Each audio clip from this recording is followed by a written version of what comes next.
এখানে ওনার বলুন বলুন বলুন ভিডিও করো, সব ভিডিও করো। হ্যাঁ ভিডিও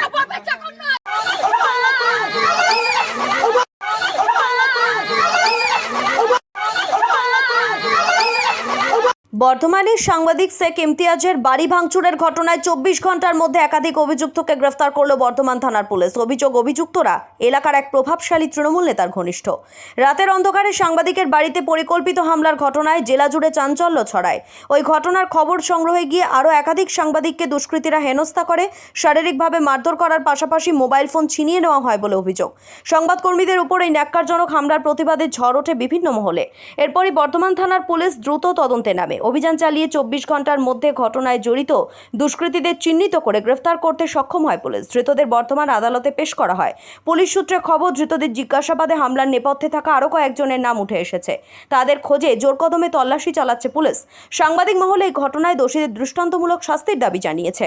গোটা ঘটনায় তীব্র প্রতিবাদ জানিয়ে রাজ্যের বিরোধী দলনেতা শুভেন্দু অধিকারী ঘটনার ভিডিও নিজের সোশ্যাল মিডিয়া অ্যাকাউন্টে পোস্ট করেন।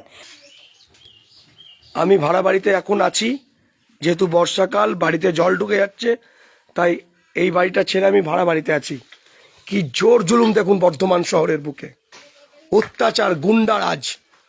আমার বাড়ি ভাঙচুর হয়েছে, আমাকে পাইনি, আমাকে পেলে হয়তো আমাকে মেরে দিত, আজকে আমার লাশ বেরিয়ে আসতো। অপরাধটা কি, সঠিক খবরটা আমি তুলে ধরি।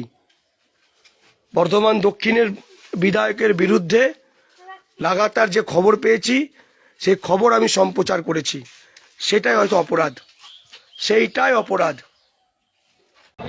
ঘটনা ঘটেছিল, আমি একজন সাংবাদিক, আমার বাড়ি হচ্ছে খাগড়াগড় মাঠপাড়াতে। আমি দীর্ঘদিন ধরে বিভিন্ন খবর করি সততার সাথে এবং দুর্নীতির মুখোশ খুলি, যেটা আমার কাজ, মানুষের তথ্য নিই। কিন্তু ব্যাপারটা হচ্ছে গতকাল রাত্রে কয়েকজন গুন্ডা বাহিনী দুষ্কৃতীরা তারা আমার বাড়িতে হামলা করে। আমি সেই বাড়িতে ছিলাম না বলতে, আমাদের যে বাড়িটা বৃষ্টি পড়লে যখন তখন ডুবে যায়, সেই জন্য আমরা অস্থায়ীভাবে একটা বাড়ি বানাতে নিয়েছিলাম, সেই জন্য আমরা বাড়িতে ছিলাম না। কিন্তু এই দুষ্কৃতীরা জানতো না যে আমরা ওই বাড়িতে থাকি না। তো আমার বাড়িতে একেবারে হামলা করে, ভাঙচুর করে, লুটপাট করে। আজকে সকালে যখন আমরা সেই বাড়িটা দেখতে যাই, আমার মা, আমি, আমার দিদি, আমার পরিবার, তখন আমাদের ওপর হামলা করে এবং ওখানকার দুষ্কৃতীরা এবং হচ্ছে সাংবাদিক বন্ধুরা। আমি তো নিজে সাংবাদিক বটেই, যে আমার যারা সাংবাদিক বন্ধুরা ছিল তারা যেমন তখন ওদের বক্তব্য দিতে যায় বা স্পটে পৌঁছায়, সাংবাদিকদের ওপর হামলা করে, তাদের ফোন ভেঙে দেয়, তাদেরকে মারতে যায়। আমার মাকে মেরেছে, মার খেয়েছি আমরা। অভিযোগ করেছেন? হ্যাঁ, বর্ধমান থানায় আমি লিখিতভাবে অভিযোগ করেছি। প্রশাসনের কাছে আমি আশা করছি, প্রশাসন আশা করি এই ব্যাপারে দৃষ্টি আকর্ষণ করবেন। আমি চাইছি অবিলম্বে এই দুষ্কৃতি, সন্ত্রাস রাজ বন্ধ হোক। বর্ধমান শহরের বুকে এরকম উত্তরপ্রদেশের মতো রাজত্ব বন্ধ হোক, সন্ত্রাস বন্ধ হোক। এটা ওই বারবারই বললাম, এটা আমার বিধানসভা না, এটা উত্তর বিধানসভা। আর খোকন দাস মস্তান্না গুন্ডা, সেটা বর্ধমানের মানুষ জানে।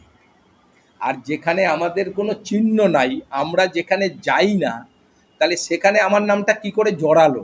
আমি সেটাই তো আপনাদের কাছে প্রশ্ন রাখছি, যে আমার তো বিধানসভাও না, আমি ওখানে কোনোদিনই যাই না। ওখানে কি ঘটনা, কার কি করেছে, কিছুই আমার জানার মধ্যে না। তাহলে আমার নাম কি করে জড়ালো? তাহলে নিশ্চয়ই আপনারা এটা বুঝতে পারছেন যে এর ভিতরে একটা গভীর ষড়যন্ত্র আছে। এটা কেউ ষড়যন্ত্র করে এইভাবে আমাদের নামে বলে আমাদের বদনাম করতে চাইছে।